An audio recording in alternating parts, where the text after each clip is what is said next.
I think one of the most common problems that people have is not that they don't know what to do to dramatically move their life forward in a substantial way. Like, you know exactly what you need to do right now. There's probably something that you've been avoiding like the plague, but the problem is not that you don't know what that is. The problem is that you just can't bring yourself to do it. And that's the common theme every single day, is that when you sit down to do this thing, you feel a feeling. And it almost seems unfair how potent this feeling of resistance is, because it's usually only present when you think about doing things that are genuinely good for you. So it's like, what's the deal with that? Why does it seem like life is set up that way? Wouldn't it be better if you just actually enjoyed doing difficult things? Wouldn't it be better if you actually had the motivation to be creative, or to write a paper, or to do your taxes? Like, you probably want nothing more than to be someone who genuinely enjoys and looks forward to doing the things that are good for you, doing the things that empower you. Recently, I've been thinking, there is one strategy that I have that works every single time. It always makes me do the thing that I need to do. It's not very flattering. It's not very sexy. We don't want to believe that this is the answer. And I feel like there's so much self-improvement advice out there that kind of ignores this fundamental, not even tactic, it's almost a fact of life. And when we ignore this fact, we'll try to do little tips and tricks like, oh, set a timer for 5 minutes and just really try really hard to do the work, or try to think more positive thoughts about your work. But all those strategies, like, they're kind of throwaway strategies. Yeah, they might work here or there, but they get old really quick. This strategy is nuclear. So if you need to do one particular thing, then if you do this, you will do it. Like, you will have no choice. The solution is boredom. Ironically, that's also the problem. The solution and the problem are the same thing. You don't want to do that work because it's so boring to your brain. You want to gouge your eyes out. All of these distractions that you have around sound so much more entertaining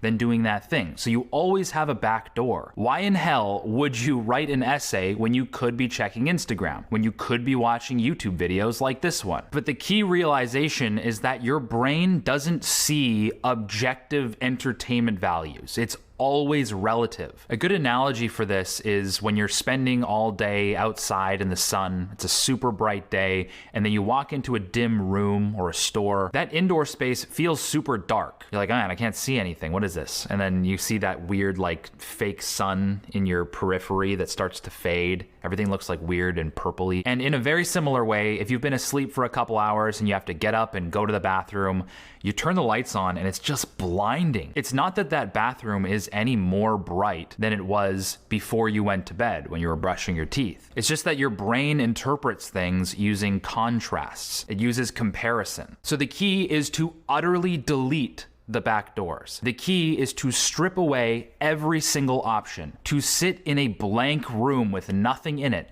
no phone, nothing. Eliminate your ability to do anything other than the thing that you need to do, and you will do it. And now you might be thinking, oh, it's not that simple. I can just do nothing. Well, you actually won't do nothing, and there's studies to prove it. They got a bunch of undergraduate students to sit in an empty room by themselves with absolutely nothing to do and be alone with their own thoughts. But they had one other option, and that was to electrocute themselves with a shocky button. And it turns out 67% of the men and 25% of the women decided that electrocution was better than boredom. And some of the students electrocuted themselves multiple times. Even the ones that didn't electrocute themselves either strongly considered it or at least lamented as to how miserable the quiet time was and how boring it was. You might have heard about this study before, but I think it's a great example as to how much human beings dislike being bored. It's the reason why solitary confinement is considered one of the least humane forms of torture imaginable. There's this ancient torture method where they basically just throw somebody down a hole under the castle and forget about them, like for their entire lives. That sounds terrible because it's so boring. If you are put in an empty room with nothing to do except one thing, unless that thing is like chop off your hand, you're probably gonna do that thing. And while you're doing that thing will feel so much more entertaining than doing nothing. So you have to ask yourself, what are you constructing your life around? How are you structuring things?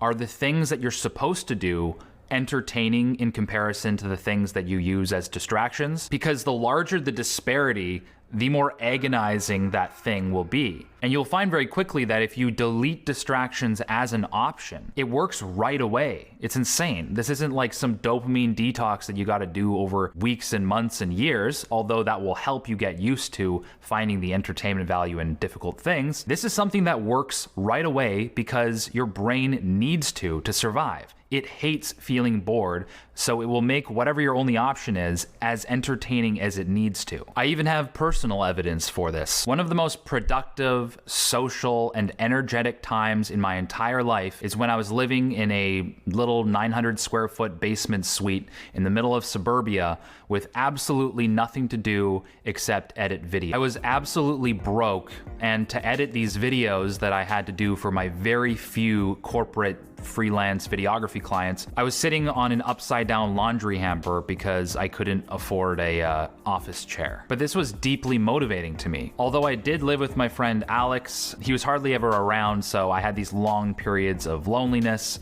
But that sting of loneliness made me social. It made me make plans. It made me seek opportunities. My lack of money made me seek money. And most importantly, the lack of things to do in there, the lack of distractions that I surrounded myself with, made me extremely bored. Bored enough that editing videos and being highly creative and doing what I love actually felt entertaining as well. So there's a perfect example of my environmental conditioning helping facilitate a mindset of creativity, an attitude of productivity. It's because I had very few other options. So in summary, if you have something you need to do right now, then eliminate all your backdoors. Turn off your phone. Remove your gaming PC from your room. Remove your Xbox. Auto-hide the toolbar so when you're thinking of the next word to write, you don't look at Safari and automatically click on it. And in living life this way and treating productivity this way, it's not that you're going to live a less entertaining life. In fact, you might find it far more entertaining and fulfilling and empowering than you ever knew possible.